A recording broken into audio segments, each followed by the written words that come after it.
Well, welcome back to another episode of the Run Disney Rundown. I am your host, Lake, and we have a very exciting episode to talk about, but I'm not alone. As always, I am joined by my co-host on the DCL podcast, Christy. Christy, how are we today? I am well. Lake, how are you? I am doing good. I'm very excited for this episode. I haven't been this excited to talk about... I mean, I'm always excited to talk about Run Disney, don't get me wrong, but this is very new. Yes. And joining us also today is our friend Ashley, who you may know as Disney Tricks on Instagram and also YouTube as well. Yeah. Hi, Lake. Hi, Christy. Thank you guys so much for having me. Absolutely. We did want to bring Ashley on because Ashley did something pretty cool. Ashley did... I don't know. There's a million different names. What are you calling it? I call it Dopey to Dumbo because Dumpy's a little weird. It's a little weird. Some people are calling it Dumpy, Dumpy. You know, you're just kind of crazy to do both. But I liked Dopeyfornia. Yeah, Dopeyfornia is a good one. Yeah, I've seen all sorts of crazy names for it, but yeah. Yeah, so Ashley did that crazy turnaround. Now, Katie and I did Coast to Coast, but we just did the half at Walt Disney World and then turned around and... Yeah. The half of a half. Yeah. That's what it kind of was. We just did 7.1 through Epcot. Yeah. No, but like just is so funny. Like 2 halves is massive. Coast to Coast is a huge challenge. It's so funny. Everyone's been saying that. Which is even crazy, like... when we're talking about like Disney themed races. Yes. And we're like, oh yeah, we're doing Dopey. We're going to run for 4 days straight. And like ultra marathoners are like, what? Yeah, no, it's wild. I have so many people that I work with that do Ironmans and they're like, you did what? 67.9 in a week? Yeah, it's fine. My ankle's a little shot, but it's fine. I have mad props for you. I'm just in awe of everybody who did that. So it's really cool. Crazy. I'm glad we did it one time. I really think we're one and done on that, but we'll be back for Dopey for sure. Oh, Dopey for sure. I said I will give up Disneyland to do Dopey again because that was my trade-off, was to make Disneyland happen. I couldn't do Dopey. And it's like, I'm doing Dopey next year. I don't care. I completely agree. Yeah. Wendy says hi, and Major Ducky also says hi. Believe Major Ducky also did Dumbo to Dopey. It's amazing. It's a lot. The travel was honestly for me the hardest part. The runs were fine. I thought Disneyland was incredible. I know we're going to get into it, but just from a race course perspective, but the traveling and sitting down for so long, I needed to move. Don't pick a window seat. Pick an aisle. Yeah. And then I feel like everyone was just like on edge trying to get home after Disneyland. Yeah, I went on Tuesday and that was the best move that I made because that was a good move. Monday was very tough for people. Yeah, we got lucky and we were fairly smooth. We had a small delay, but we had another friend on our flight going somewhere else who was stuck in Dallas for like 2 days. Oh my gosh. Yeah, not fun. 2 days. How do you even? I can't even fathom that. That's. They were going somewhere northeast, which was also getting hit by a snowstorm. Right. That makes sense. Yeah. Yep. But actually, I am gonna throw it out. I'm talking about Justin, who won the 5K at Disneyland. Was he who was stuck? Fun fact. Yes. Wow. That's insane. Yeah, so let's just actually shout out Justin because he's pretty awesome. Way to go, Justin. But before we go any further into Disneyland half weekend, we do have to talk about the other Disneyland weekend here real quick, because they did just announce the themes for each of the races for the Disneyland Halloween half. and it was being a pain letting me save the images. So you're just going to look at the screen share today. We'll go through this pretty quickly. Like I said, I do want to move on to the Disneyland half here, but we do have the Disneyland Halloween 5K, and we got this Chip and Dale theme here. So And cute. So cute. They It's are so all, cute. they're like very classic Halloween. It's all the themes they hinted at. We've got Haunted Mansion. Of course, you're going to have Haunted Mansion for a Halloween themed race here. And then half marathon, we go into Sanderson Sisters, but where you've got the Minnie, Daisy, and Clarabelle Sanderson sister versions I don't hate that. Figaro in the corner. in the little corner. Yes, these are awesome. I think These- I love that. And then the kids race picture did not update, but I can look and see what that is in a second. It was Mater. Yes, it's Vampire Mater. That's right. No, And I'm then- gonna have to find a kids medal. That I said if they did a spooky cars one, so I have a wedding I'm supposed to be at, but and I'm the maid of honor, but if there was a spooky cars one, I was gonna figure it out, and there's no way, but that's cute. Yep. And then the challenge, we have Nightmare Before Christmas. Almost forgot the name, staring right at it. I did not see the challenge yet, so that was my first reaction. Oh my gosh. I like that we've got like a good variety of like movies and themes here. You got an attraction, you've got I guess 2 classic movies, but I like it. These are cool. These are what I was hoping out of it. Katie and I are planning on going out for this race weekend. What are you guys gonna do you think? Which races? Challenge. Challenge? Yeah. Challenge is gonna be great. Yeah, though I am so intrigued by these 5Ks that start in the main course street. Looks amazing, and that's the only one that can do fireworks. Also, I'm so sorry, guys. I got to get my laptop charger, so let me grab that really fast. But You're all good. We can stall for you. But yeah, that is a good point. Wendy said the registrations are actually the most expensive registrations that we've had for races. I didn't. They're see that. all, yeah, they're all went up. like $20 to $30 more than what Disneyland was. However, they do include more than that. It was more than that. I mean, math, but yes, tell us what they include. But now you are getting PhotoPass included with it, which I think with the way Disneyland does PhotoPass makes sense. Yeah, right. However, I think from the Disneyland half, I only got like 7 photos this year. So is it really that huge of a perk unless they step up the character and the PhotoPass game? If that's the case, then that's honestly like a pretty nice perk. I'm pretty cool with that. But if I end up with, 7 or 8 photos from one race again, I'm gonna be like, okay, that was fine, I guess. Well, And I lied. You were right. You're mostly right. The challenge went up more than that, but everything else did go up around $25, depending on the race. Yeah. And I mean, when you buy Genie Plus there, it includes photos. And so that's relatively cheap to have both photos and Genie in relation to Walt Disney World. So I can understand like $30 for their photos, but they are going to need to step it up. And I think that was a major recommendation from everybody. Oh, Challenge the half and the 10K. half and 10K, Again? yeah.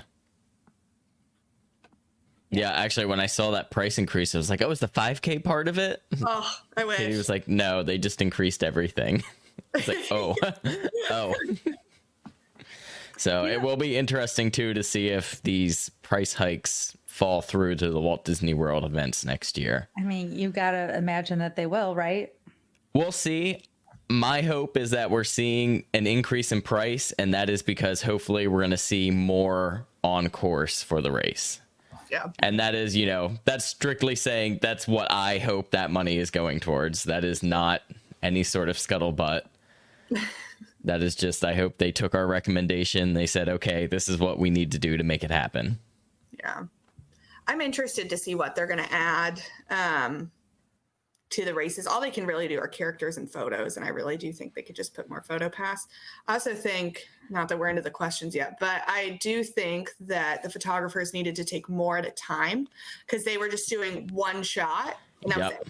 And that was a major complaint. We had a group of like 10 and all the girls were complaining, hey, I got like one shot and I'm like this, you know, one person held a pose for a very long time. And then the second they dropped it, they got the shot. So, and it's silly, but also it's a Disney race. Like that's, people do this for that specifically. So, I mean, I think if you're talking about, you know, you were someone who bought PhotoPass for the week for this, and you're used to Walt Disney World where, you know, you do a challenge and you've got, you know, 60, 70 photos and at least, you know, 30 to 40 decent ones. yeah. That's definitely a bit of a letdown. And I mean, we're talking about it, so we'll just roll with it. Like, even I don't even care that there wasn't that many characters. The lack of PhotoPass and like the training put into it, like you said, like they weren't doing like concession shots, like they weren't taking multiple shots.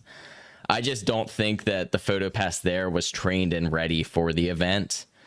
And I just hope that they learn and improve from it. I mean, that's really all we can do. There wasn't enough. And I actually had only one course photo from the half that like had me anywhere, only one. Like I think there was one they claimed was mine, but I'm not in there at all. So, and there wasn't, what I noticed was because the course was so crowded. So I know, like, you had a whole different experience, but the course was so crowded for the people not in the very front of A. Well, that is the reason that there were multiple people on this show.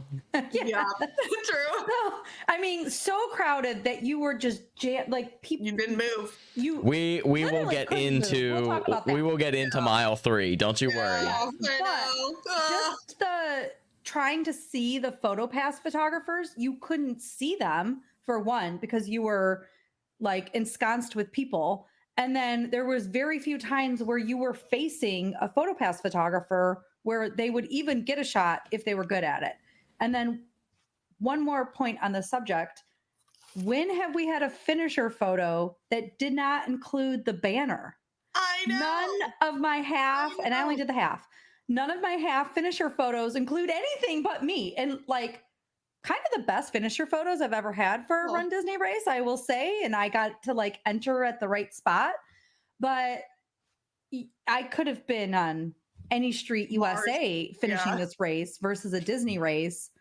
So like, you know, they got to line that picture up a little bit so that you can have the race banner above you. Let's talk about the castle photos. Oh, well, I don't even have a castle photo. Because those are so funny. And I get it, it's small, but my God, those are bad. And then I saw this, I did see the spoke to photographer who said Disney's flying them out. I don't speak for the company, I don't work for the company. But it's interesting because we met somebody who was working for Run Disney and they said that Disney had offered to fly them out to World and they declined.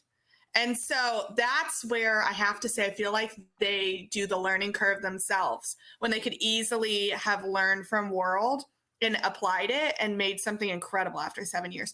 It was very fun. I had a blast. For the price it took everyone to go coast to coast, it's steep. Right. It's very steep for the value. Especially for every race that you did, right? Yeah. I actually have a castle picture that is actually a pretty good castle picture. It's a good one. Like I'm trying to decide, do I buy these pictures? That's pretty. Right. It's a great picture. And I have a nice finisher photo. And I never like to actually have good photos is shocking. But no, that's great. it. I got one course photo. And okay. Well, we'll talk about. Do we need to circle back to this? Yes, because I have some thoughts about the half that would relate to the photos, but also relate to the course. So I feel like we can circle back to this. Yeah. Let's go back to the beginning of where all our races start, the expo here. And I think we all had pretty different expo experiences, or at least we all went different days and different times. Yeah. But well, you know my expo experience, like yes, I was there with Christy. You joined me. Yes. So I was there first day at the expo. And honestly, like any Run Disney Expo, it was as crazy and wild as I expected it to be. It is a smaller area, and we knew that going into it. I really think they could have used at least one more like room somehow. I know they can't make space out of nowhere, but I think even one more room to like maybe put shirt pickup somewhere and open that up would have made a pretty big difference. The Disney merchandise itself, of course, they did the virtual queue. That was a little bit difficult in the beginning. We had virtual queue 17, and they started letting people line up, and they were trying to like organize them by it. And then finally, like probably 20 minutes before they actually like started the virtual queue, they're like, guys, if you're in this line, just leave. They're like, we don't need a line. And I was like, you're right. That's kind of the point of the virtual queue. Yeah. But then they had everyone in a panic because everyone felt like they had to be down there and in this line. Well, and there already weren't pins, right? So there were already not things at the very beginning of the virtual queue opening. So I can see why people, especially like somebody like you, Ashley, you did all those miles. And what if what you wanted was, I don't even know if there was a Dumbo pin at the beginning that first day, but I know there wasn't half pins. Like what I got one because Lake, you got one because some other person randomly got you one. Like the chain of events in order to get me a pin for the half. And I wasn't doing 70 miles of running that week. So it was even less important for me. But if you did it all, like I can see why you would want. I think it's important to anybody, and I really wish that they would just include stuff like that. Like if you have half marathon runners, I'm sure people would not want this because it would increase their price again, and all the things. But a majority of people want those pins. To be honest, I pre-ordered all my merch because my journey was a little different. So I had Dopey for that one weekend. It's like longer than a weekend, but I did Dopey, and then I had a work conference at Disney. And then I flew out and did Dumbo. And so I couldn't fly out and get there until Friday morning. I had a very different experience, and I can go into that for the expo. It wasn't my favorite. It really, I was not very happy with it, but also it was an expo and I get it. And at World, I'm there for hours because that's just how it is. Everything's spread out. I think I had a great time getting my bib and my t-shirts, and I did pre-order a lot of merchandise because I knew this is the first race back in 7 years. People are going to be crazy, but you could only purchase really big packages. It was very expensive.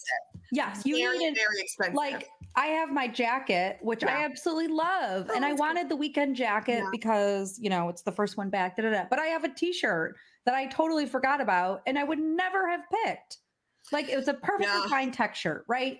But I paid for it. No discounts were able to be used, and you end up with more. Just like I'm sure you had to get pins or whatever. You had to get every pin that was available for those races, and you want like a pin. Yeah, I ended up having friends that were there. So I have a friend that's in Club Run Disney, and that worked out for me. Will that work every year? Definitely not. Like, would I need all this every year? No. I think too, like I used to buy so much merchandise, and now because of how difficult it is, I'm definitely pulling back because, I just don't need all of it. I really don't. And whenever the pricing is just going up, I'm like, oh, it's a lot. But I love the jacket. I did the same thing as you. I bought the jacket, and then I bought a Magic Key package that came with this shirt, and we call it the Tron shirt because it had like a little design like Tron on the shoulder. And I would never have picked that. Now, is it a cool shirt? Sure, I like it. And, what a lot of people do is just resell it. And it's like, I don't want to do that. I'll end up either donating it or giving it to somebody else that wanted it or, I don't know, giving it away. But it's a lot of waste.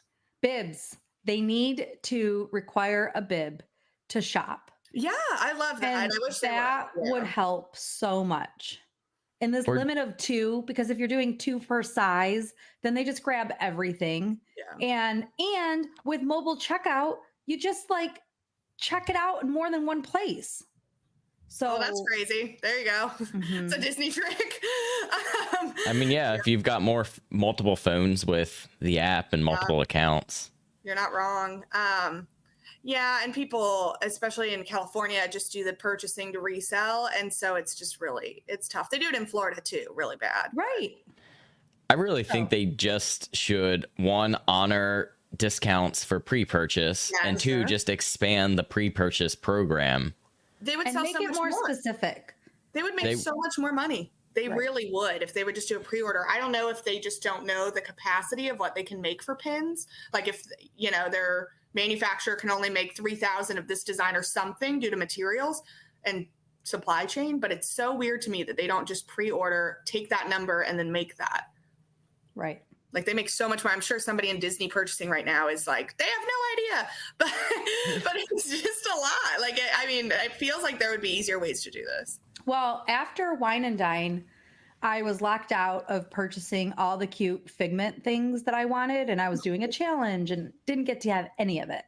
And okay, this is kind of impressive because my husband is listening. I was reading this. I was like, wait a minute. Is that who I think just commented? On an airplane. So Husband of the year. We love that. Yes. Go Delta Wi-Fi. Yeah. Because maybe it hasn't taken off yet, but either way, so it completely threw me off. And then they haven't taken off yet. So Nova, I will just answer your comment too really quick. They do not require a bib to make purchases. So, which is obviously a little bit, right? They could just do that. So anyway, I got locked out of every Figment item. And like randomly, I think Lake and some other people told me I could buy this magnet at the parks at those like create an iPhone case place. Yeah. And because of that, I was able to at least get a magnet for the challenge weekend or I would have got nothing. So I went on that day. Somebody else had said, hey, I'm pre-ordering now Disneyland merchandise because I can't get anything for this race. Yep. By the end of that day, because I think I went to relook or something, everything was closed off. So like I was able to pre-order my jacket, but anybody who didn't like get in on that day, everything was sold out. So even with a pre-order and buying like 3 things more than you wanted, you couldn't get in. The merch was amazing though. It was. Disneyland. I knew it for sure. Talk about that. I knew it would be because it's Disneyland and they do a great job. So the second that I signed up, I ran to the pre-order and I figured there'd be nothing. And when I saw there was so much, I was like, well, guess I'm doing the magic key. Guess I want a jacket. Guess I'm like, do I need a pin package? No, but like, did I get the pins anyway? Yes. You know, it's like you really could sell them a la carte and then you could feel less gross about it by doing it at the price that they were. Exactly. You absolutely could because it's a lot. But and you could say, I had to buy this as a pre-purchase. I had to get 30 of them. Yeah. So, because this was back when we registered, one of the first races that really expanded the pre-purchase options, though, which is a positive, moving in the right direction. Will not, say that they have not, because it was only a year ago that we didn't have any pre-purchase and we were saying, please bring back pre-purchase. Yeah. So, we are seeing some marginal improvements in that, I will admit. And if you have a big race weekend coming up, I would just say go register first. Don't even look at any of that until you have the registration, because you will get cut out of registering while you're in. It's like in your cart and you're filling out stuff. So definitely register, then go back in and look at your pre-purchase. If it's a big race, if you're doing Dopey and you need a jacket, just buy it quickly. It's hard as long as it's on there. Yeah. Money. And I wish they would put more of the Dopey merch, because anyone who's running Dopey needs the merch. And if you run it, you should have first access. Yes. And there are easy algorithms for that. And I wish they would. Like Dave's comment. Exactly. A database of runners. I know. But check the purchaser. It's the same with bibs. Don't get me started on bibs, but I had a whole convo on, what day is it today? I had it Sunday. And we were chatting about how they have run with Track Shack for years. Track Shack has all of their statistics. Like, they do it for all of the runs. And I'm sure Lake's got input on this. But it's like, and I get the proof of time. But as you're training, you get faster, and then you get a faster proof of time closer. And I know they have to have a cutoff, but I wish it would be a little closer for people. For me, I don't care. I'm not putting a proof of time. I'm just here to survive. I was emailing Track Shack today about something. I'm not going to put it out here. No, don't. It's something that was my fault, but but yeah, still, we had a friend who got put in D, but he is fast, and you probably would know him offline.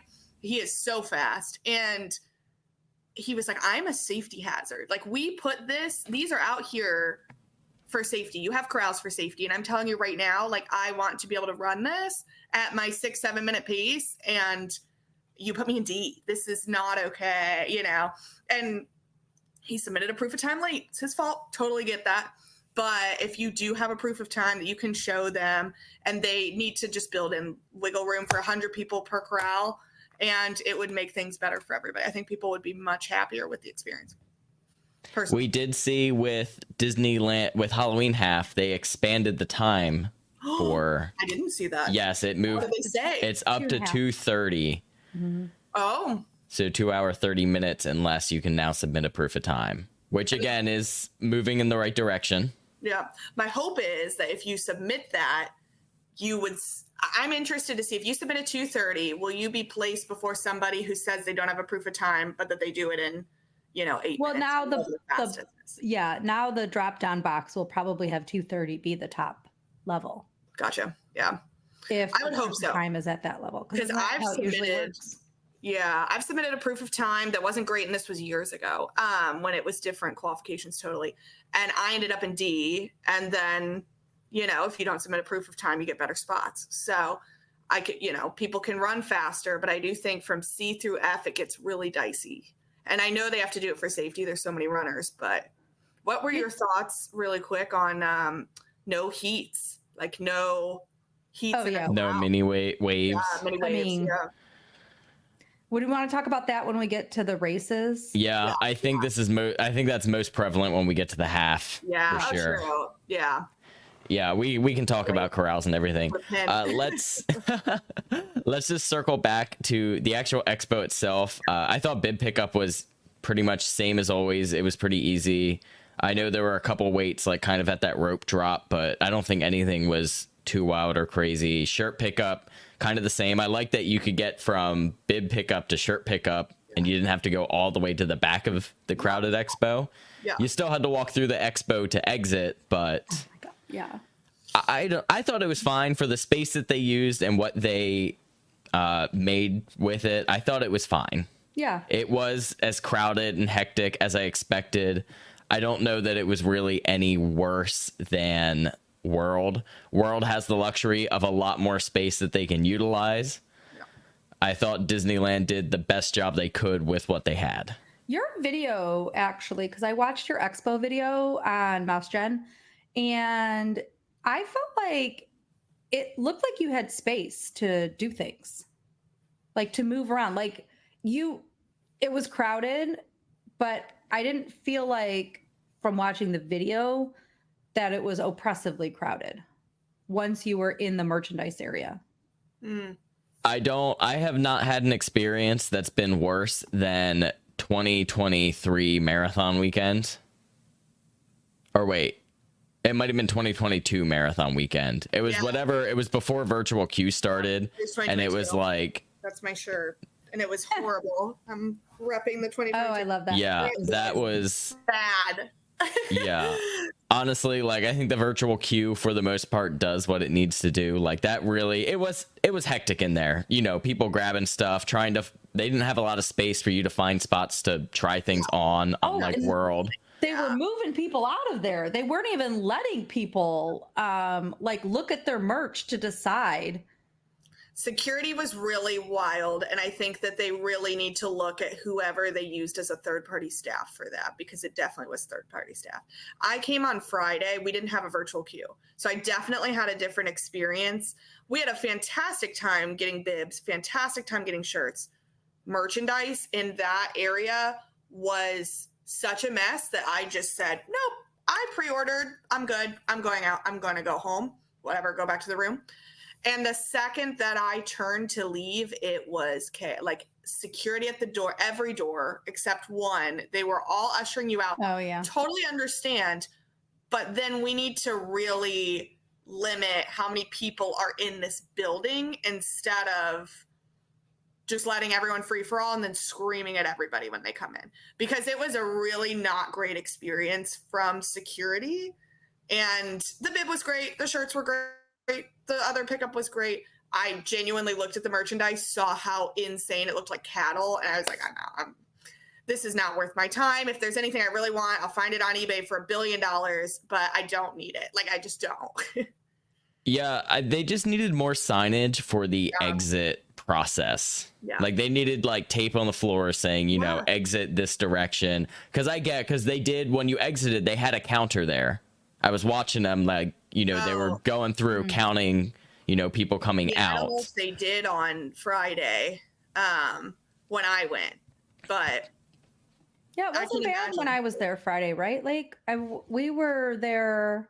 It was like at Friday afternoon. Yeah, late afternoon. I went at noon. I went like 12:31. Yeah, on Friday, because I didn't want to go to opening. I was like, it's going to be a line, and I feel like I could wait a minute.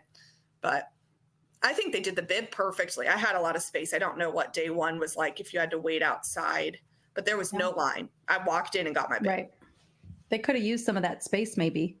Okay, so should we move on from the expo? Yeah, we probably should move on from the expo. The only other thing I was going to say is similar to the rest of the weekend, no characters for photos. They did not have the mile marker signs like Disney World has, which I think might just be one of those things that's going to be a difference. I agree. Because those mile signs are just rethemed race after race. It's the same sign every time, essentially.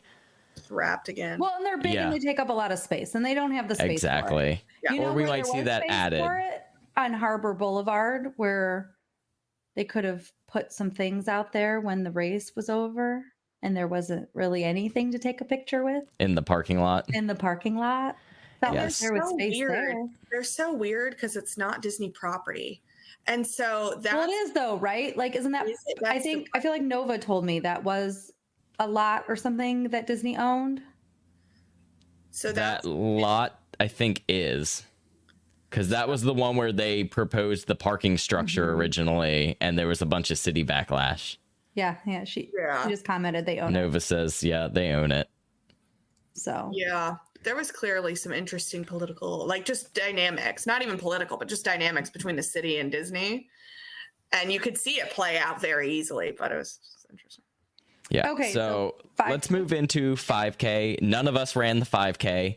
Katie and I did get up to go and spectate, which was unfortunately kind of a negative experience, only because they advertised it like on the Expo Pass that, oh, you can come and see the finish, which is in California Adventure. Of course, the start of this race was in Disneyland down Main Street. I will note a lot of, yes, very cool. It seemed like a lot of issues of people getting into their corrals and where they needed to be because the corrals, it was not like an inline corral situation. There were corrals kind of wrapped around the main hub there. So people did say there was some confusion there, but otherwise like cool experience. Yeah. Mr. and Major Ducky says 5K start was awesome in front of the castle.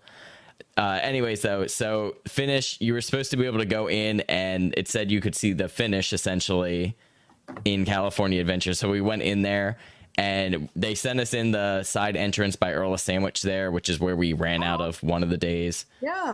And it was cool to get to go in there. However, you could not see the finish. The finish was all the way down past Voyage to the Little Mermaid. They only let you up there kind of in that hub by the coffee cart, which only gave you like maybe 200 feet of space to actually be able to see the course and the runners. And they were like, weren't letting you go anywhere else. So there was just like a mass of people who could not see. Finally, they let you like go down kind of after the finish. So you could see people after they finished, which ended up being fun because like then you could stop and talk to the people you knew. Yeah. But they needed to have a better plan, I think, because like they could have taped off, you know, a section going up towards the Pixar Pier Bridge there and like just expanded where people could have stood. There was just not enough space. Yeah, I heard the same thing about the corrals, but I did, you know, obviously that was the one with fireworks. My qualm with it is if we could have fireworks for the 5K in the park, when we started the 10K, couldn't we have shot off fireworks in the park that they could see? And that's why I'd be interested. I don't know. Don't live in California. But it would have been nice to have some sort of fireworks you could see from where we were when we started. But for the 5K, I heard it was great. Or even like we've seen Disney do some pretty cool alternatives. For Tower of Terror, we had the flames, which was pretty cool. Yeah, you're not wrong. Yeah. So, I mean, there were options. And I think they'll do them. You know, it's the first year back. They got to get back their feet into it. You would hope they have it all figured out. They don't. They're going to relearn and get feedback. And we're doing a rundown. We all loved it. We all had. Oh, like, yeah. We loved the Yes, weekend. I don't think any of us will tell you we amazing trips. Yeah. So. Oh yeah. Oh my gosh. That. But it was one of the best Disneyland trips. Yeah, absolutely. Yeah. There's just definitely things they can make. Yes, there was nothing more magical than having all of your best friends go to Disneyland with you.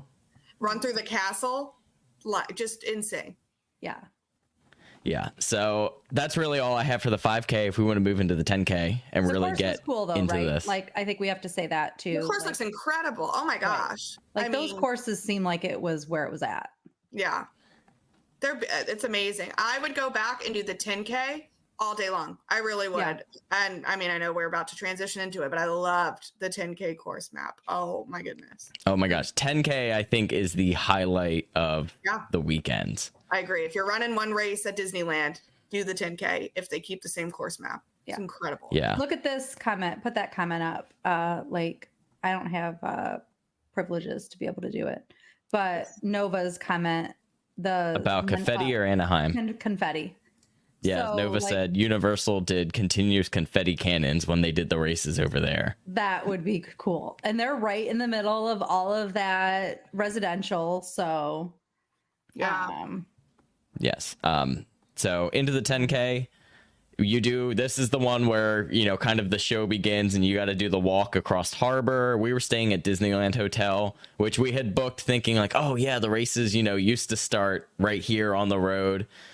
We weren't upset because quite frankly, no matter where you stayed, you could walk. It wasn't any longer than the walk that you would make from the staging area to the highway, which, as I've said, I am pro that start. So I'm not going to complain about this walk either. Yeah. I love it. Yeah, I mean, it was awesome. We walked past Grand Cal, met up with our friends, and all walked over there together.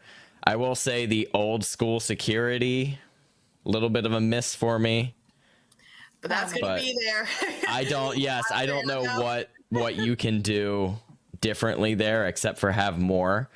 Funny enough, it was better for us on the half day than the 10K day. For sure. I think they made it better already on the half day than the 10K. We got there pretty early on the 10K, and I'm glad we did.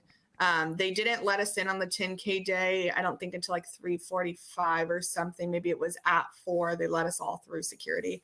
But I never bring a bag. I just do it. And luckily they had a no bag line that was really fast. I was with a bunch of friends with bags. They also got through just as fast. So the 10K, I heard from other people, was like a 45-minute wait. Like, what was your experience going through? We were fairly early. I think we waited about 25 minutes, but it was fine. We had time. Yeah. There was no waits for anything else at that point. Yeah. I feel like it probably feels like a lot when you're in the moment, but when you look back, you're like, that wasn't that crazy. It's a little nerve-wracking when you're up that early, just wanting to get to your area. But we got right in and did the show. You know, we listened to the DJ, and then I went to my corral because I think for that one I was B or C, and I just want to be at the front. Did have, what is this question? Proof of time question. Will they prioritize folks that submit proof of time? Corralcy is curious. So that would depend on your proof of time. As of right now, I think it's 2:15 or less, which should put you in A or B, which would put you ahead of Corral C either way. If you submitted something that's going to be less than that, then there's no guarantee. Yeah.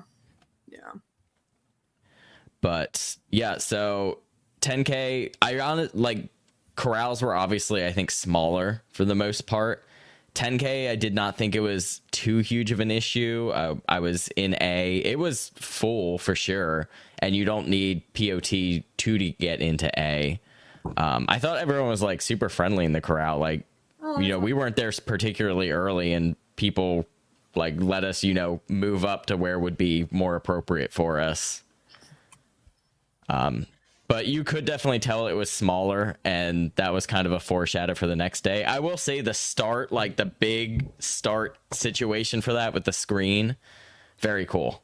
I loved that. Okay, I was hoping you would say you liked it because I thought that screen was awesome, especially because there weren't many screens. I don't know if I'm used to more screens at World. I guess I am, and louder speakers.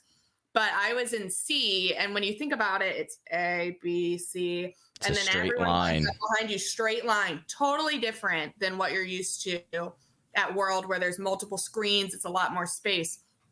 So it was a little intimidating just looking at it because it felt like we were really all going to run on top of each other. But I didn't have that experience. I thought it was pretty good, and I was in C. So, Christy, were you in? I didn't do the Christy 10K. did not do the 10K. Gotcha. I did listen to somebody. Lake, did you listen to it? I sent it to you guys. The story expired before I could get to it. Okay. Katie, I know, listened to it. It was very long. It was like a podcast, but in somebody's stories about the race. And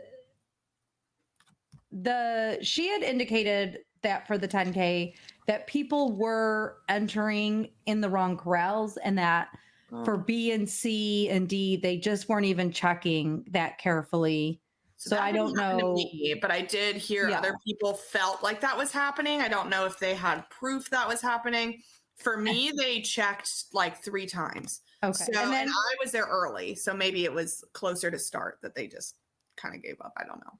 Yeah, and that could very well be what happened. And then this particular person was asked if they were at like the front of the corral almost, and they were asked if they wanted to go and be interviewed. And so she was like, sure.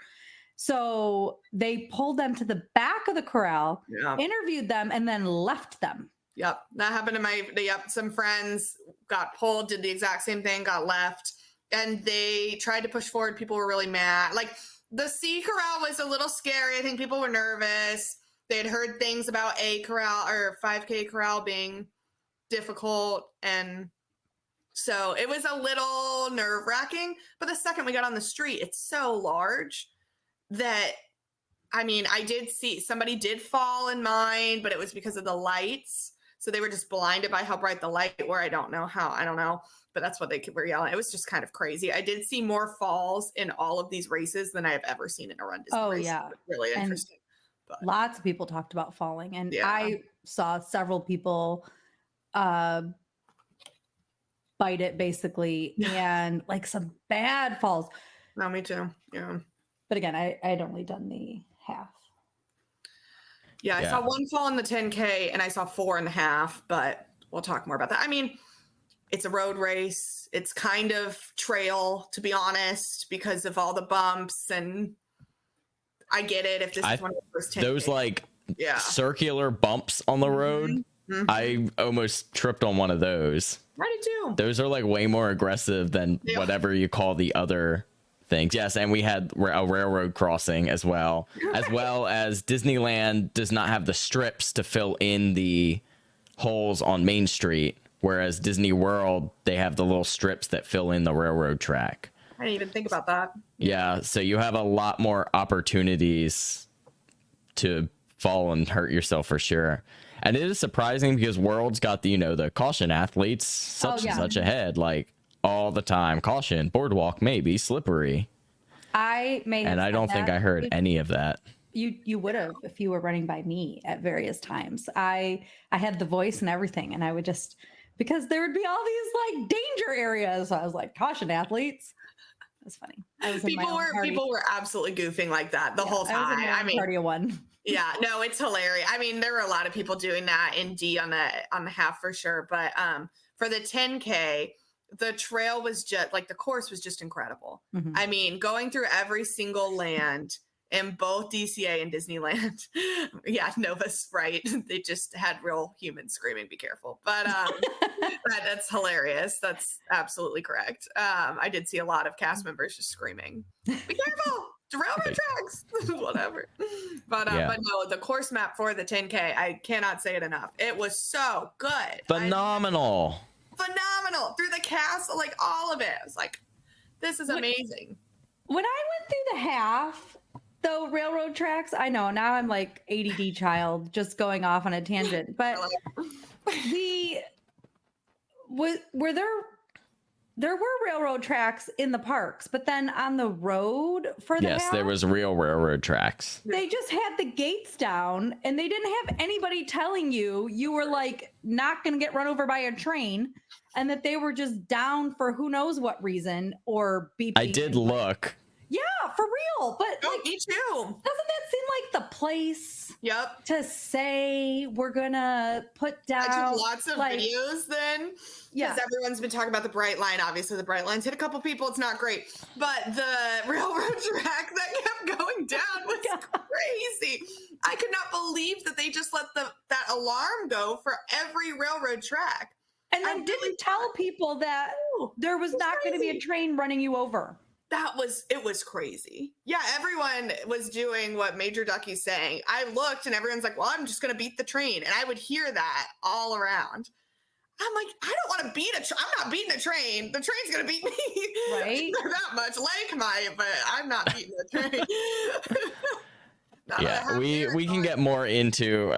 I do have some things about the city miles that I think were not so cool. I have one particular thing that actually I don't even think I've said, but I'll go on. It was fine for the situation we were in, but later in the race, it would not have been cool. Yeah. Anyways, though, let's go back to the 10K. 10K was the highlight of the weekend. A super amazing course. You run through every land of Disneyland Park, or every land of California Adventure, cut across the street, go through every land of Disneyland. And I felt like they did a good, like the music, sometimes in World we just get like kind of bops. And I felt like it wasn't necessarily like that. Like some areas, were bopping, but some areas were kind of more of like their normal background music, which kind of made every section feel very different on the race. I loved that. I completely agree. My headphones died as soon as I went into Disneyland Park, and it was for the better. I was like, this is amazing to get to be in the moment and hear the Disneyland land music. The Matterhorn had a 10K projection that not a lot of people saw.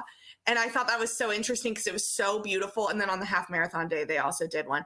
But the 10K was really neat because it said 10K. It wasn't just like half marathon weekend, this or that. It was very thematically well done. And yes, there weren't that many characters. I know everybody had a qualm with that. But I loved that it was focused on the parks. Mm-hmm. And they definitely needed more photographers so you could have cooler photos in every area. I agree. Yes. You have to think of how small those areas are. And I mean, I was in C, we were completely fine going through. There were moments like going towards Star Wars where it got very crowded, but we never came to a stop. Half marathon's different, but we never came to a stop during the 10K at all. It was free flowing, moving. People knew kind of what they were doing. And even when it would bottleneck, it was okay. So I just loved the 10K. That goes down as one of my favorite races of all time, probably because of the course. Oh yeah. Easily my favorite 10K course. Ever. Like ever. It was just absolutely fantastic. I know. I'm sure. I know. Well, I was supposed to get into Dumbo, and then I got 10K in half and couldn't get into Dumbo, and Lake and them were nice enough to share all their Dumbo things. But it was, it's just that I wish that if you sign up for both, you could automatically get in. Right? Yeah. I don't understand why. Why can't you? Silly. You pay more to pay the 10K and the half. Yeah. So, but yes, 10K amazing. Everyone should do the 10K. If I gave one recommendation of any Run Disney race across the country, I would say do it. Do the 10K at Disneyland. I loved it. Yeah, it was great. Even coming into the finish, obviously another kind of new finish area for us. I thought that section was good. Seemed to run pretty good for us. They had like that weird kind of snake at the end. Mm-hmm. We are going to have another guest on here, which is going to be great because she is going to have a very interesting perspective from the half marathon. Yes, and she has a limited time, but she thought, would it be a good idea, Nova, who we were commenting about, would it be a good idea to give her end of the half story really quick? Because yes, we are going to go ahead and let her go. So Nova, welcome to the show. Hi. Hello, It hello. is great to have you on. So we're going to go ahead. I don't think I really have anything else I need to say about the 10K. Nope. All good. Okay. We loved it. So next. we'll move into the half, and we're going to go ahead and let Nova give her bit, because Nova does have kind of an interesting story about what happened during the half marathon. So Nova, go ahead. You can take it away and give your say. Yeah. So I had like a knee injury and wasn't able to like train really. And this would have been my 6th half marathon. So I was sort of like, you know, I'm just going to show up and see what happens. I'm pretty sure like Lake texted me at one point being like, just so you know, the half marathon soon. I hope you're training. I think I did that too. I was like, yeah, sure. But and then even at the end, when Lake's like, okay, now you have 10 days left. Do this for me. Because I was like, Lake, yeah. how do I do this if I didn't train? And Lake was like, haha, good luck. You'll be fine. So that is not what I said, for the record. I think what Lake said is you can do it, which is very sweet. And honestly, my whole stance was like, whatever happens, I'll be chill. Like, I'll be good, because I never got to run a Run Disney race in Disneyland. I found Run Disney when it was at Disney World. Disneyland is my home park. I love Disneyland. And so whatever it would be great. And for the half K marathon, I knew that the beginning was the interesting part. So I was like, we'll just see what happens. So anyway, I was running. Everything was going okay, except my body hurt more than it has ever hurt in a race, literally ever. It was so hard. And I had texted Lake being like, this is harder than anything I've ever done. And Christy was like, you should stop at the Starbucks and get some coffee and like stuff. So literally I ran off the course. I mobile ordered while running, ran off the course, got a coffee, trying to just power and a through. snack, because you needed a little food. Yeah, I hadn't really eaten that day, which is my fault as well. So anyway, all that being said, I wasn't sure I was going to be able to finish. And like mile 7 came and there were like thousands of people still behind me. You know how you get to a place in a course where you can look back and there's like a hill behind you so you can see how many people are behind you? I could see there were a ton of people behind me. But then around mile 8, they were saying, hey, the balloon ladies are 2.5 minutes back. And I was like, oh my gosh, am I about to experience getting walked off of this course or whatever that's like?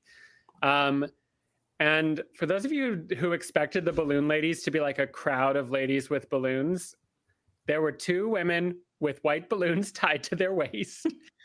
And I didn't even know they had passed me. But there was an injury. Someone fell. They had to like rush and get an ambulance. And one of the balloon ladies had stopped there. And I remember hearing someone yell like, you have to keep going. You're pacing. It's fine. Keep going. So the woman was like, okay, fine. So she ran ahead. And I was like, okay, well, I'm officially behind these balloon ladies. And this woman next to me was like talking to me and saying, hey, do you know what's about to happen? And I was like, literally, I have no idea. And she was like, well, I think at mile 9, they have a hard stop where they're going to sweep people if they're not there. And they have like buses waiting. And mile 9 was the Honda Center. And like, sure enough, we came around the corner towards the Honda Center and there were like 4 or 5 buses parked there. And the funny thing is, I was literally one of the first like 10 people swept. And they were saying, if you can push harder and run through us, it's fine. But I was like, no, I've settled my score. I'm not going to run through you. Yes. So like,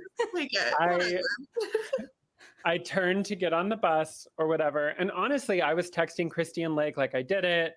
I'm so proud of myself. I went 9 miles without training. Like this is honestly a huge achievement. And I can finish the last 4 miles today on my own and still feel like I earned the medal. And I was feeling honestly optimistic. But y'all, that bus was full of so many people just like weeping and silently crying. And I realized like Didn't you say too there was like a wall of people at some point saying There's a wall like, of people that stand across and they wave you onto the buses. So there were people trying to weave and stuff, but by the time they were only allowing weaving like right for my group where they were like, if you can get past us and keep going.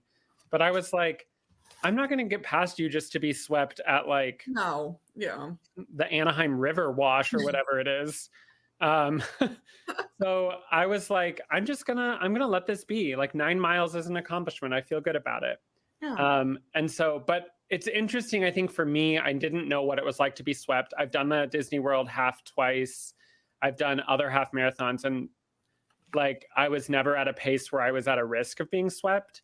But in this case, I thought, oh, I could, and I don't know what it'll be like. And it wasn't like dehumanizing. It wasn't really scary. I just think like for some people, it represented failure. And for me, I'm like, no, we have to reframe that like 9 miles is an accomplishment. Like that is such an accomplishment. And it's not just about finishing. It's about like doing what you could. And like to have started at all is an accomplishment. And so that was really where my head was at.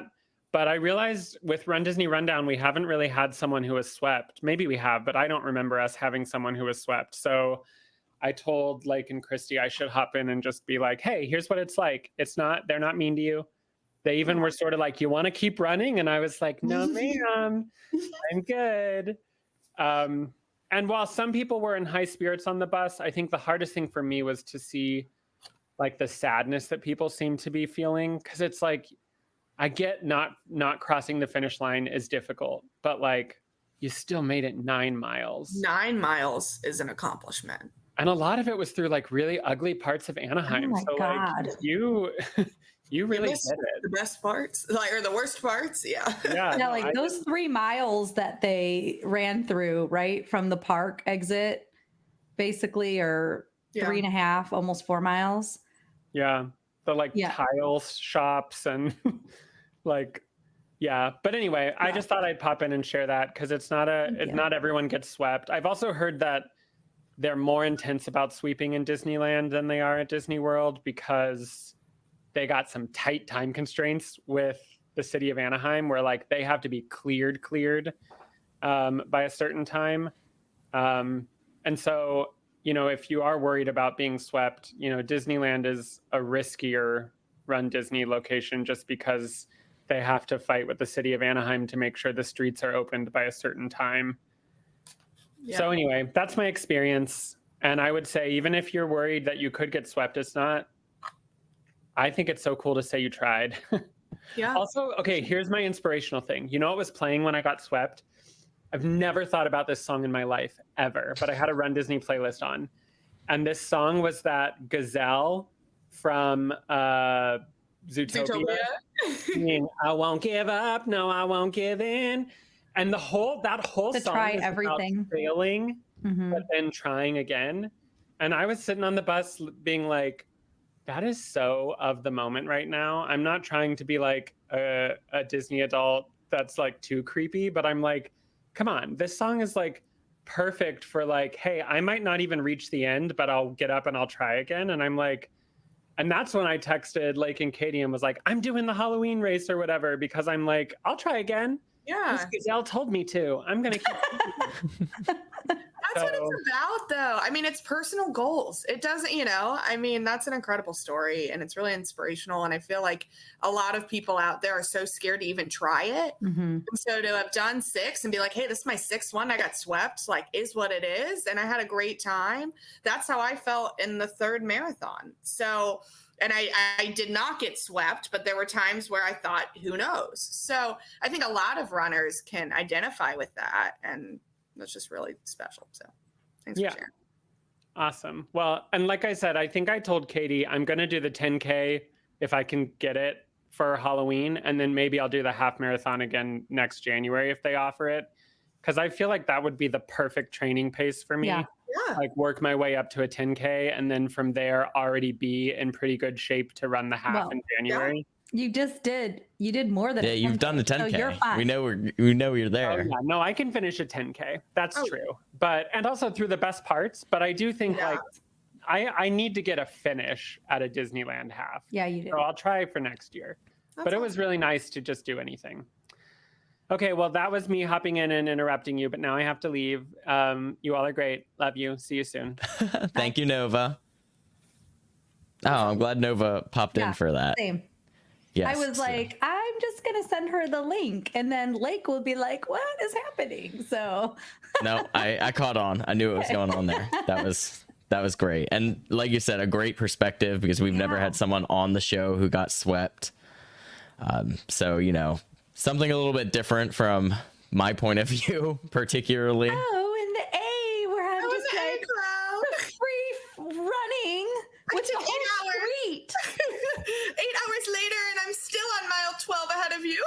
Like, Lake, what's going on? Where's Katie? And then she's PRing. I'm like, okay, well, I'll see you guys later. It's like my favorite part, though, is I get to finish. I get to like track and cheer for everyone. No, it's got to be so fun. Like, what's that like? Well, let me tell you, I got a whole channel of like 40 race videos. I know. No, it's amazing. All right. One day, I want to get to there. That's where I'm trying. We'll see. Though. I'm not making it too competitive because I'm really competitive every single day in what I do for work. But I want to get there. We'll see. I want to hear more about competitive work. We'll get that'll be another. We'll have to meet for a happy hour. Yeah, I would love that. You should try it. It's really. I have actually done races from back corrals. Katie and I have done a number of 10Ks together, 5Ks. And I actually did not start. I did not start in A. My first Run Disney race, I was in like one of the last corrals. Yeah.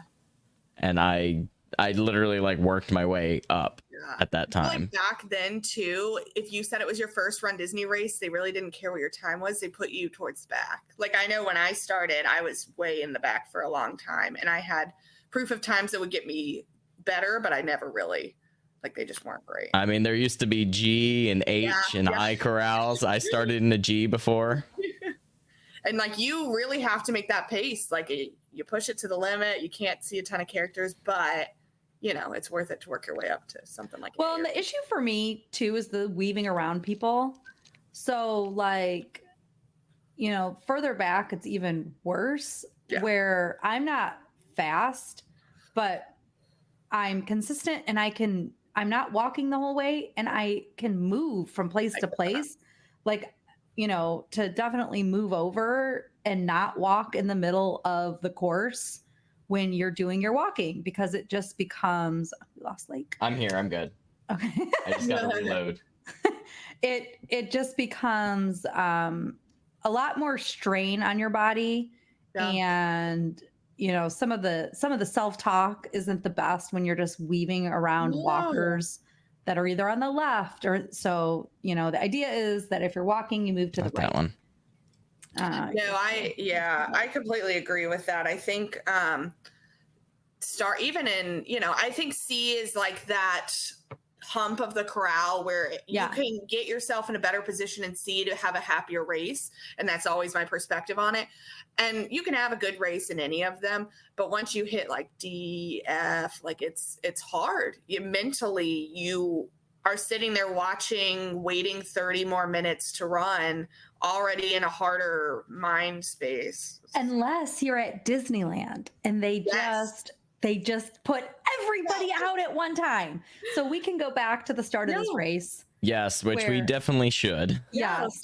So some issues, I guess I'm taking over for a sec, but some issues we noticed from before the race even started was the bathroom line. Like Lake almost, in my opinion, it was late, so it didn't really matter, but we didn't know the race was going to be late. But Lake almost like didn't get in his spot. Like I was stressed for him because we were all in line for the bathroom for way too long. And it was like 15 minutes to start time. And we still had to like weave to that other area. So like, I felt like that they needed to either make it more clear that there was another row of bathrooms on the other side. Yes, I was going to say, I had no clue there was bathrooms on the other side. But they didn't have those for the 10K, did they? Because I have no clue. Remember those. I really don't know, but I really don't think they did. Yeah, I have no clue. But it just seems like they had that whole other row that was just like the fence there. Like Right. you could have just had more restrooms. You couldn't see it. So they could have also just told you that while you're waiting, like if you're going into A through C corral area where you had to like show a bib or something, whatever it was like they divided it in half, Yes, right? yes, Where yes. some people went this way, some people went this way. That Yeah. there was a whole row of bathrooms. Okay, so then that happened. We got in our corrals, right? And we froze because it was freezing, but it was fine. Lake, I cuddled your sister. We had a nice snuggle before, and that was like a huge. Once we like separated to be able to start running, we were like, oh, it's much chillier not cuddling. So we cuddled, and then you know they just let the entirety of the corral go at one time. So that was a choice. Yeah. Choice So rumor was, Major Ducky says, yeah, they were still zip tied shut for the 10K. Okay. Because I didn't even notice those over there at all. And to be honest, I will just hold it until I'm in the park, whether I'm about to pee or not. Like I will just not. I'm going to wait for the park. But yeah. Anyways, I saw that row and I sent a bunch of friends over there. So it would be much faster. So glad they had those for 13.1 for that. Yeah. Corral for the half, way more crowded in general. I think for every corral, A was packed full. And as Christy said, we were almost late. Like it's not like we were very timely. There was not a lot of pushing up. You will see like in my half video, it's going to come out Thursday. We were kind of in the middle of the pack, but it was not moving. Even with the highway in the beginning, it was not moving very quickly. I was one of those people that went up on that little ledge there. And I was like, I don't want to be this person. I was like, but I also don't want to run a 12-minute pace out of this corral right now. Yeah, it's totally Yeah, and like that's the thing is you shouldn't. That shouldn't even be a choice. Yeah. Once we made the turn, though, totally fine. Wide open all the way back through Anaheim. You know, same thing. Definitely some good space there.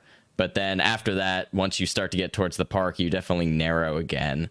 And I think I'll let you two kind of take it from here, talking through the park time, because, you know, as you have made fun of me before, park time for me was a breeze, a great time. So I will let you guys give your piece here, and then I will pick back up on the road because I do have some issues with the road portions. I'll do miles 1 and 2. So one of my Disney bucket list things is to see that creepy Dumbo. And I was Corral C, and that creepy Dumbo had gone inside. Aww. Okay, I get people need breaks. It had been like 30 minutes. But like, I was dying to see the creepy Dumbo. We did not wait because I could not have waited more time to see said creepy Dumbo. But I just love to say it.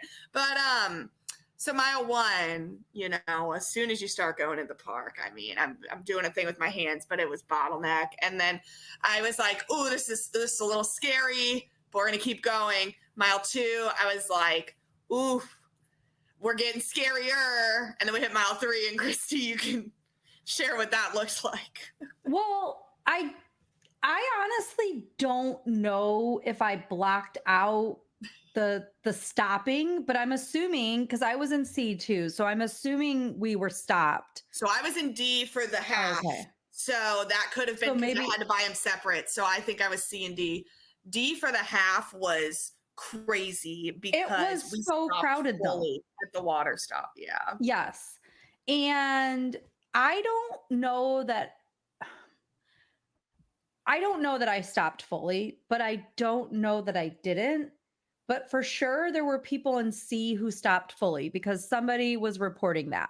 They did make us in C. I usually am towards the back and the side because I have like a claustrophobia issue. I can't Fair. be like in the middle of all that. And so, but they moved us forward in the corral before it started several times. Mm-hmm. So we were moving up a little bit. Maybe that made a difference, but it was just so crowded throughout the race and slippery, obviously, that part was hard. Like you couldn't even always see the shifts in the roads and the turns because you were just in like a pile of people. Yeah. The water stop was a complete stop in F in mile 3. Yeah. We waited 4 minutes to move. Yep. Like, that's not okay. They need waves. Like, who would have thought that we would love a wave so much? I mean, anybody, but like, and all the little stops. Can we also go back for 1 second? Why are we counting down from 5? I was not prepared for that mentally. I need a countdown from 3. Lake, I'm muted. Carissa was not prepared for that either, apparently. Wow, that was funny. I'm like, I need a 3, 2, 1. I also need the race to start on time.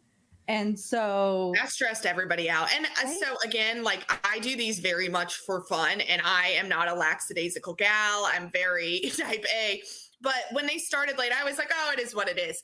After a while, you kind of start looking around. You see like the House of Blues window. Like, you start getting a little creeped out. I was like, I'm ready to go. Like, now at this point, we've waited maybe 10 minutes, however long it was.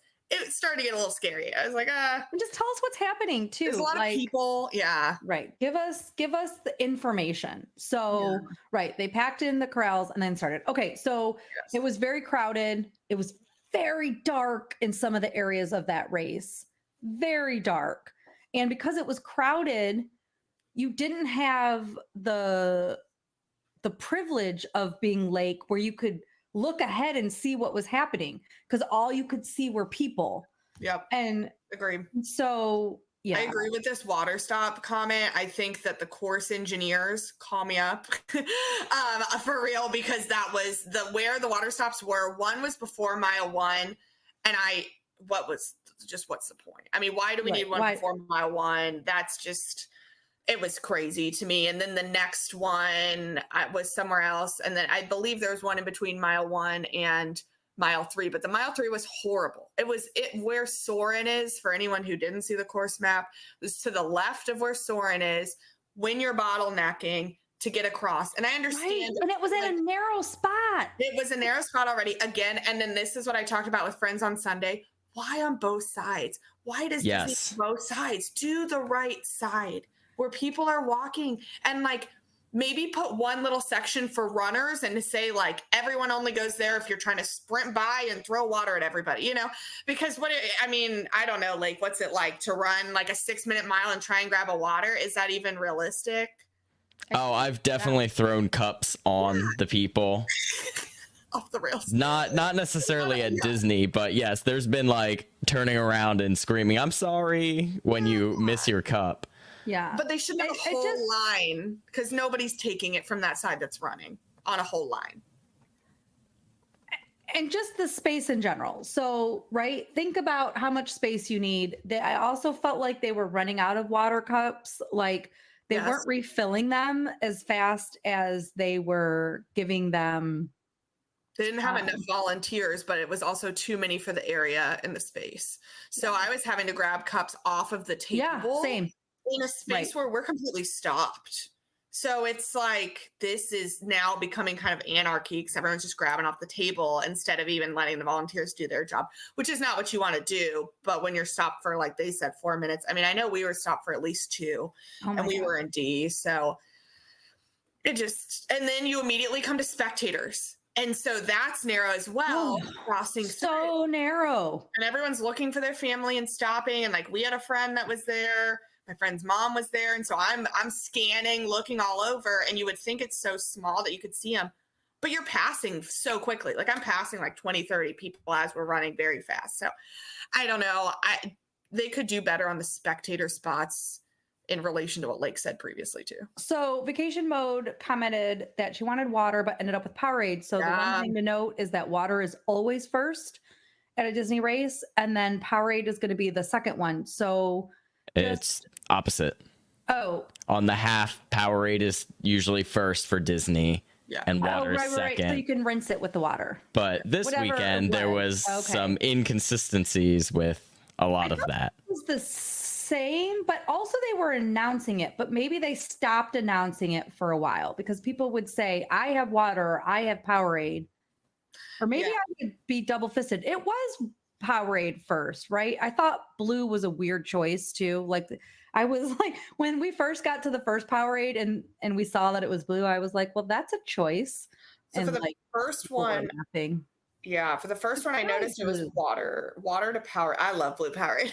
So I was very excited about that. But I did see it was water to Powerade for the first one and then Powerade to water. And in the moment, I was like, you guys thinking, why would you do water before Powerade in the last one? Like, that doesn't make sense for what you're trying to do. But I don't know. Yeah. Okay. So, liquid cotton candy. So, yeah, I just, either way. So then we get to like, we're done with the parks, right? Basically, we're ready to move on. Like the parks were great. They were fine. Very few photo pass stops, very few characters. Oh, Go yeah. for it.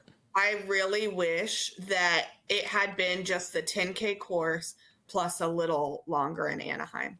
So I wish it was 6 miles through both parks, through all the lands, no difference there, and then through the rest of Anaheim. I didn't really love that you didn't go through every land in the Disneyland park. That was amazing to me. I did like some of the differences though, because I like that you got like we went through the largest section of Galaxy's Edge that we've ever gotten to go through. Like going and actually going by the Millennium Falcon was kind of iconic.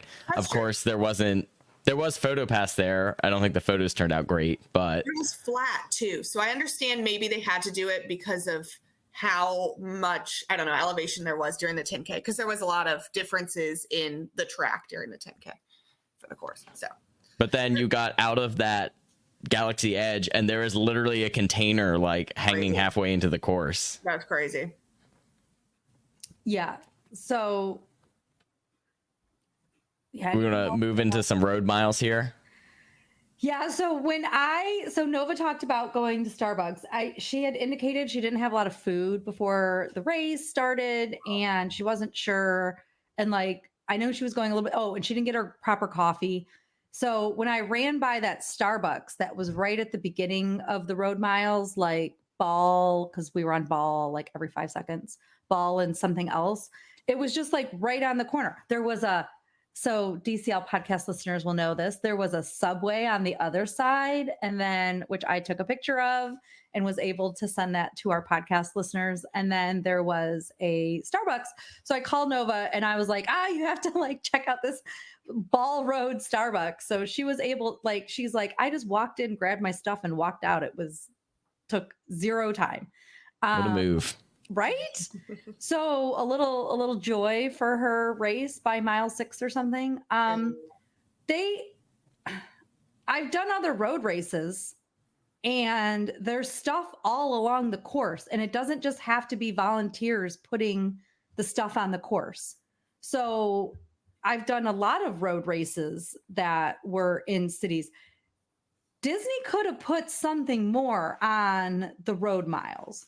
We had the benefit of some individuals that entertained us and that came out to the race. And thank God for those people, because literally we had nothing from Disney besides train tracks that they didn't tell us we weren't getting run over by a train and water and Gatorade. And I fully expected that, to be honest, because of what I'd heard from people who had run Disneyland before. They said, Disney does not cross the line of doing anything out in those areas because of the state of city of Anaheim and all of that. But that being said, where whatever, anxious minds, however you want to think, but I was really anxious. We saw giant dogs that people just lived there and had those. It was cool to see people give out candy, but again, these are absolute strangers just pulling up to the course, giving out candy. It's a very neat idea and it is a fun community piece, but in the time we're in, I don't know how substantial that is. And I can understand why Disney didn't do this for, 6-7 years. And then like the medical tents were so far off of the course. Bad. Yeah, they got I needed Vaseline at some point towards the end. And I had to and this was we lived at that parking lot for 5 hours, portion of the course. Maybe it was just before or just after, but I had to go really far to get to the medical tent off of the course. Yeah. Why wouldn't you put it next to the road? Somebody fell and everyone around just put their hands up. there's nobody. There's not, you call 911, you know, and that's Right. what we were all like, call 911. Like, there's nobody here. I mean, there's just not. So I do think that that's something they're going to get a lot of feedback on. And again, this is not a course that you should run if you are not attentive because of the bumps in the road, because of the course changes, because there's not much light. When you sign up for it, you don't know that. But this half marathon is not what you do if you are not ready to really be a part of what you're doing, because you could definitely get hurt. That's dangerous. Yeah. So the second half of this race is a city, like a small city half marathon. It is not. It's not Walt Disney World half marathon. It's and not Detroit. It's not Chicago. It's not like any of these. It's a small. Yeah. No. And one thing that Sarah noted, one of the girls that runs with me, is when you're at Walt Disney World and running highway miles, yeah, they can be long and boring. We do have characters and stuff, but you're always running to somewhere. Right. You always have somewhere to look forward to. It's, I'm running to Magic Kingdom. I'm running to Animal, to Epcot, to wherever. Where in this case is, all right, I'm out of the park at mile 5.5, and I am just looking for that finish at mile 13. And especially like mile 5 to mile 9, where like once you get to the stadiums and stuff, like at least you got some things to look at there. But those miles in between, going zigzagging down Ball Road and the other road that you were parallel to, that was dull. And talking about the safety things. So one of the issues we had, and like I said, didn't end up being a huge deal because of where we are. There's not many people on the course, but there was a car on the course. Oh my God. Like, I don't know if they just didn't know, like they were leaving wherever they were and they didn't know and it wasn't blocked off properly. But yeah, there was just like a car on the road, on the course. I said, it was like, we're very lucky that like this is early on the race and there's not tens of thousands of people on this road right now. No, that's so crazy because it's dark and, you know, I mean, it was still very much dark at that point. Yeah. No, I mean, and we love running all of them, but this one we really were like, I don't know if we need to do it again, but I may have said I hate this. Yeah. Sometimes during my run, and I would skip intervals, or I would just my husband was like, "You're actually running faster," because we I think everyone negative split this one. We just wanted to be done with these miles on this highway. I also felt like pro for Anaheim. There's like all those highway ramps that we get all over Walt Disney World. We didn't have to deal with that. And then the con was the one by the river. Yeah. Oh, I loved that though. Okay. Well, that must be great by yourself. And it's not great with all of these friends. True. 3,000 friends. We were like, I mean, rocks. You could easily have slid down the rock walls. All of it. My anxiety was like, this is not for me. Yeah. It was slippery, I felt like, in those rocks. And I didn't really have many people around me when I went downhill. But I also wasn't I don't know what was wrong with me, but I wasn't prepared for how steep it was. Like, I kind of hurt my knee when I first started going down the one next to the river. And the river was beautiful. I see why they did that part of the course.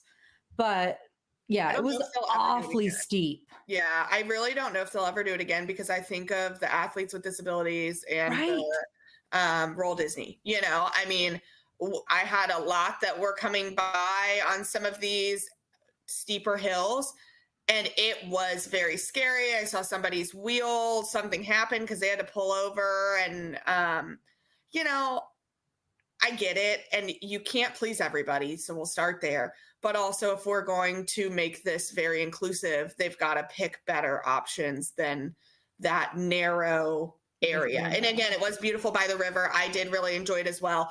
But there were moments where people could not get up the ramp on their Roll Disney or in their chair. And that was really saddening to see because they're like, I don't need help. And it's like, I get it. And I would feel the exact same way. But man, you shouldn't even have to do this part. This is a rough area. Could we get around this somehow next time? Can we make it better? Yeah. Yeah, I agree. I mean, definitely trying to keep it inclusive. And you did like, wasn't one of the exits to it like kind of a weird like turny situation? I think when you're by the train station there. And I don't know. And I was just around a lot of athletes that were in chairs and for different reasons. And they were yelling, and like we all yelled to help too, because they would be out of nowhere, but it was kind of rough. Let's see, running past the Disney train. Oh, I can throw that back up there. That's fine. Yes. And that's actually a great, kind of segue into, we still had a good time. Yes. It is just a very different expectation if you're used to Walt Disney World. Yeah. And like I said, very much more of a small city half marathon vibe once you're out of the park.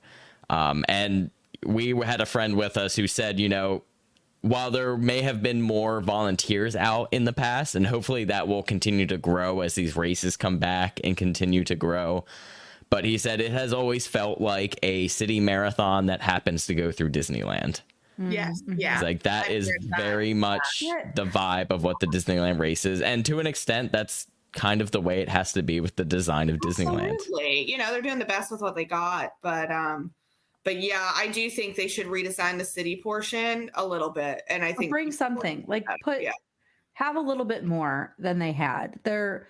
And I get that they have to jump through some hoops. Well, do that then, because I've done city races and it was not that where at one point, so when we went up and over, we're just, running straight and next to strip malls and whatever. And it was literally like 4 different just people hanging out. Like that was our entertainment, little tiny groups. So, but I felt like the cast members and the volunteers that were there were great. The cast members we'd see on the course at the beginning and the end, I felt like they were good. This is interesting. I went to Disneyland after that race and I went to guest services for something, and there was one guest services person working in the building when the park was opening. And I was like, it was not like, it wasn't a big deal. I wasn't in a hurry. I didn't really care, but I was like, so how are you by yourself? And he said, we thought the park was opening later. Everybody was scheduled to arrive later.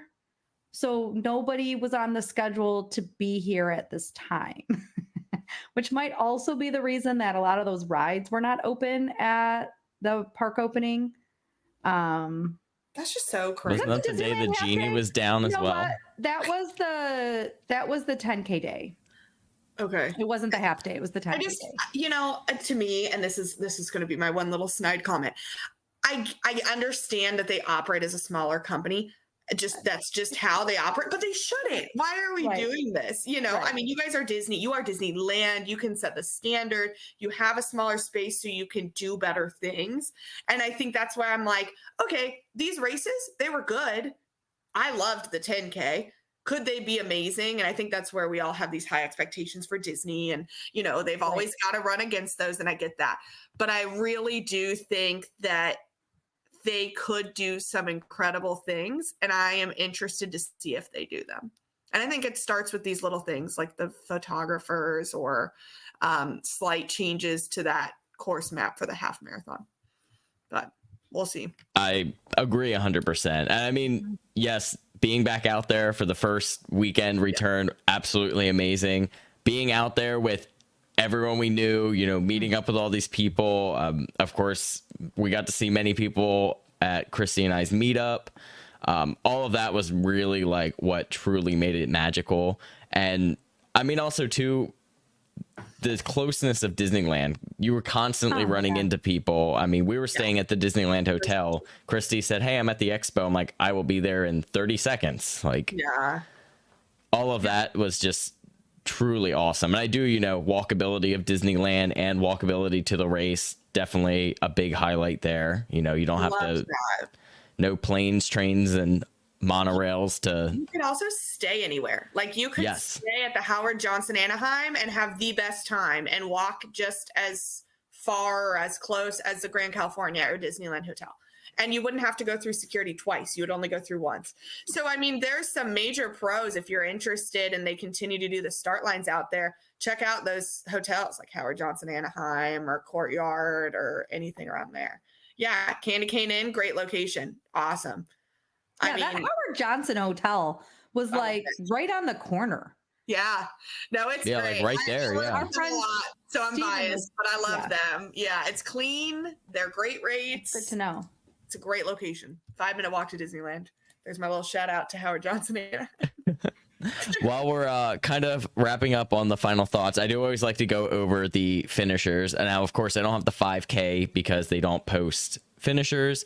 For the 10K, we did have 6,601 finishers, which is actually very small on the terms of 10Ks compared to Walt Disney World. Walt Disney World they could runs usually in like that 8 to 10,000 range. Mm-hmm. They could have let more of us register. Yeah, but honestly, I feel like that was like the right size, right, for what they were doing with that. Yeah, I'm so interested to hear the half marathon. What was the size? So half marathon, what's interested was they advertised about 14,000 bibs. Now, very often, not all of those bibs actually exist. That's just the number range they give when bibs come out. We had 11,186 total finishers. Now, as Nova said, she believes there was a good number of people that got swept off that end portion. But that is actually on kind of the smaller range for Run Disney half marathons. Yeah. Typically 12 to 13 is the average, but we've seen races kind of squeaking into that like 14, 15,000 range now. So let's think about that. I mean, 12 to 15 at Disney World, completely doable. Do I think 11 at Land, is that doable? I don't know. I mean, if they could have done 8 to 10, it probably would be a better experience, but that's what they're going to do. And that's how they're going to do their margins and things. So they could do waves too, right? For sure. They didn't need to have. I think a lot of those issues with the course and issues with any sort of start finish, a lot of that's going to come down to the city issue. Yep, agreed. Which, unfortunately, I think they have almost as much control as we do. Yeah, no, absolutely. I agree with that.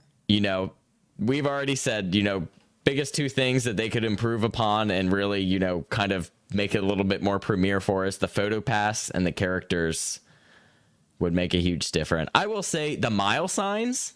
Amazing. For this weekend. Amazing. I loved those. Yeah, loved those. I took so many photos with those. And that's the thing. Like, I'll take them with my phone. I do love the photo pass, but you're not going to get a photo pass for those. And those are really cool. Also, you could take a picture with mile 6 and the finish line or something like, or the mile. Yes. Yeah. I know what you're talking about. And that was so cool. We had so many people stopping. I was just taking everyone's picture that came by because it's cool. And the sun was coming up and that was something else we didn't talk about. The sunrise, stunning. The California sunrises, incredible. Beautiful. And you're getting to run through. I mean, at that point we were almost to the streets. So it was beautiful to come over some of these humps and see that sunrise. But there were some major pros to it being in California for sure.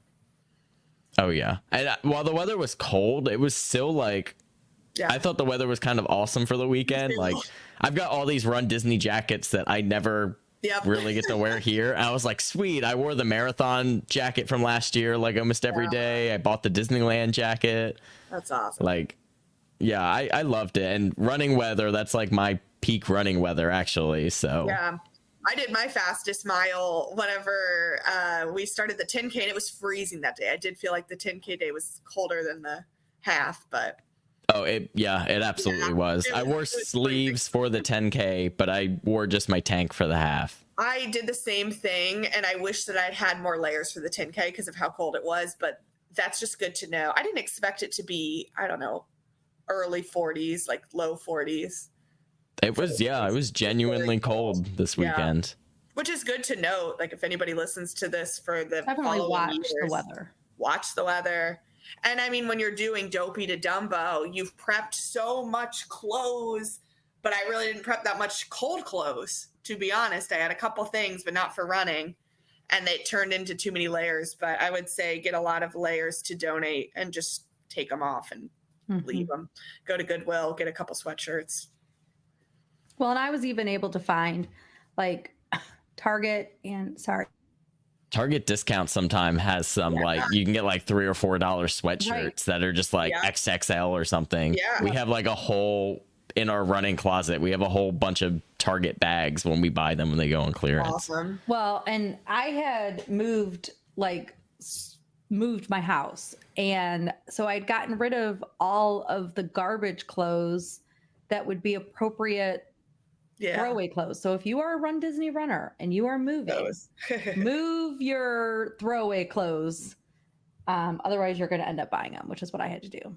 Yeah, but it worked. I was glad to have some throwaway clothes, even with the pre-start cuddle. And I wore pants for like running tights for the half, and I felt like that was a good decision throughout. And I alternated between wearing my short sleeve and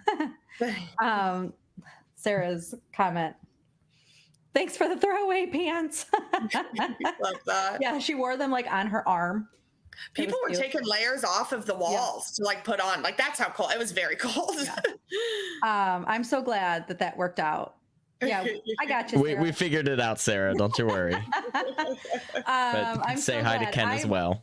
My husband always teases me that like I hate something going to waste so much. So the fact that those pants got a little bit more life out of them and got to be worn like over arms just for a little longer. But just for people to sort of keep in mind, I alternated between wearing my long sleeve tech shirt and my short sleeve throughout, because some of those churns, it was still a little cool for me. Yeah. And so I definitely wanted the long sleeve at times. And then I would just tie it to my waist when I wasn't wearing it. So it wasn't a big deal. Which is a great way to do it, especially if you run walk. Like that's great because you can just take it off, put it back on. Yeah. Yep. All right, so we're running a heck of long. So if anyone has any last minute questions, throw them in the comments now. And then we're going to kind of try to wrap this up here in the next couple minutes. We almost tried to do Walt Disney World and Disneyland. Like that was my original intent. And I was like, oh, that's not going to work. I know. And I'm glad we did not try to. 40 minutes into one weekend, basically. Yep. Wendy says none, but I can't wait to see y'all at Princess. Wendy, we can't wait to see you. If you've watched my 10K video or the half that comes out on Thursday, Wendy and her husband were the ones with the Mouse Gen sign, which just like touched my heart. Wendy, loved it. Are you the one too? Yes, Sorry. Wendy is the person Wendy with the pen. The pens, right? So, and this pen writes really nicely. So That's Wendy so gave cool. us pens, and then our other listener brought bracelets to our meetup. That was so cool. Just the interaction, right? Like the people. Oh my goodness, the people that came to the meetup and like brought us gifts and stuff, like so touching. If you came to the meetup or you stopped us at any point, and I do have my little list here that I do want to go down. I like that list. But like Liz brought vinyl to the meetup.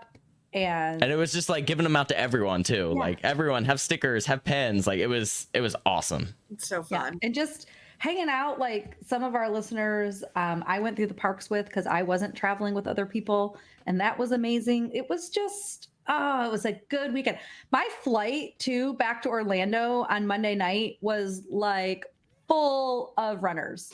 Like the entire flight, I feel like, was Run Disney. At least a good half of it. And I feel like you don't get that feeling as much anymore, and it's really special. I think they said it in the corrals too. Like, look around; these people are up the same time as you. Everybody here is interested in the same things you are, and that's just such a community. It's very special, yeah. Mm-hmm. Yeah. So I'll give my little shout out. This is mostly everyone, unless I forgot or didn't catch your name, who kind of stopped us or said hi. But we had Claudia, who we run into all the time now. Always good to see you, Claudia. Amanda, Bo and Caroline.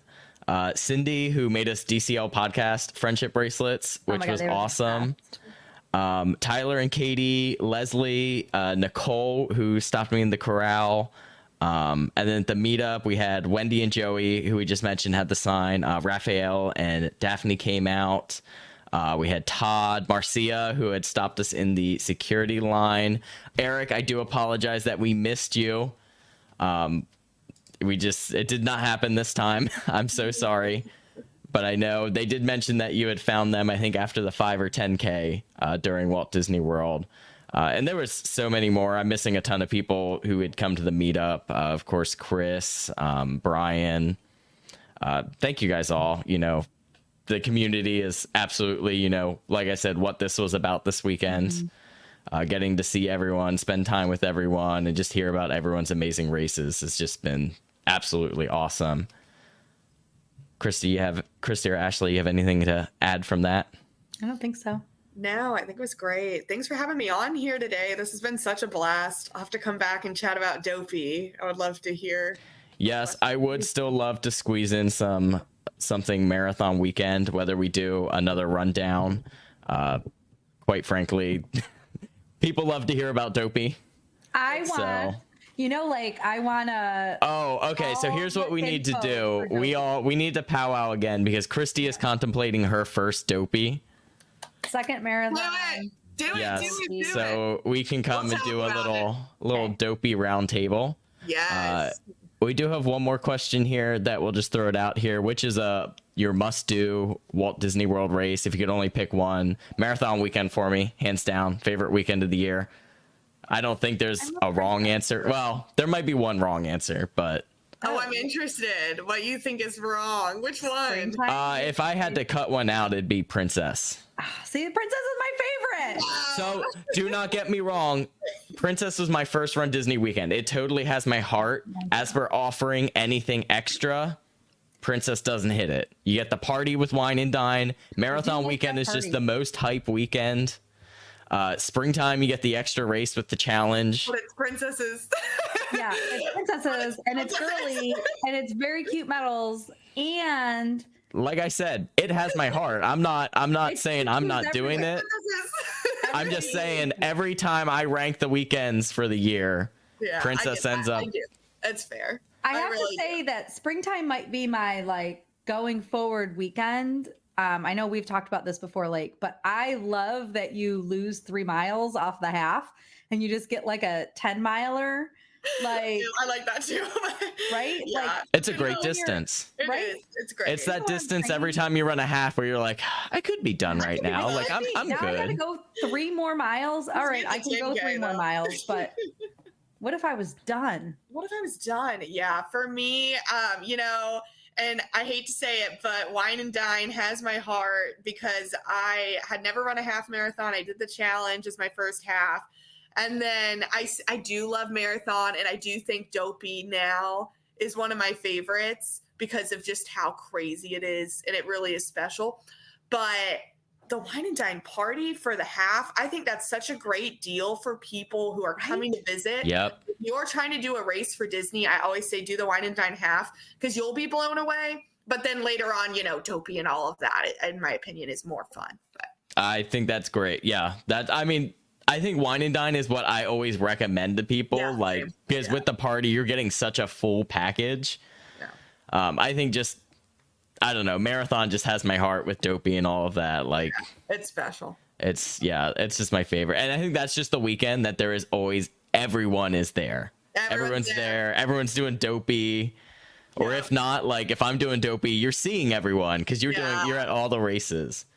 So, but Ashley is right. If you had to really only pick one, I would recommend Wine and Dine over marathon, unless you're tied to Dopey or tied to the marathon. Yeah.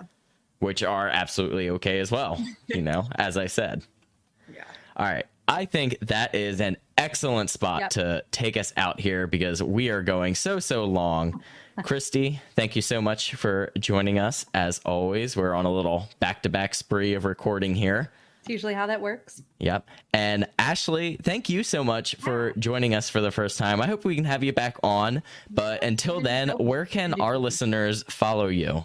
You can follow me on Instagram or YouTube at Disney_tricks. Also TikTok. So Disney_tricks. Thank you for having me. This was such a blast. I'd love to come back and talk about Dopey, but thank you guys so much for this community, and it's such a blast. You are always more than welcome. Definitely make sure to check out Ashley because she does have a ton of really great Disney content. Like, it is insane. So if you don't follow her already, please make sure you go and check her out. But that is going to do it for this episode of the Run Disney Rundown. Thank you all so much for watching. If you enjoyed, make sure to like, subscribe, ring the bell, all of that fun YouTube-y stuff, and we'll see you next time. Bye, guys. Bye, guys. Bye, everyone.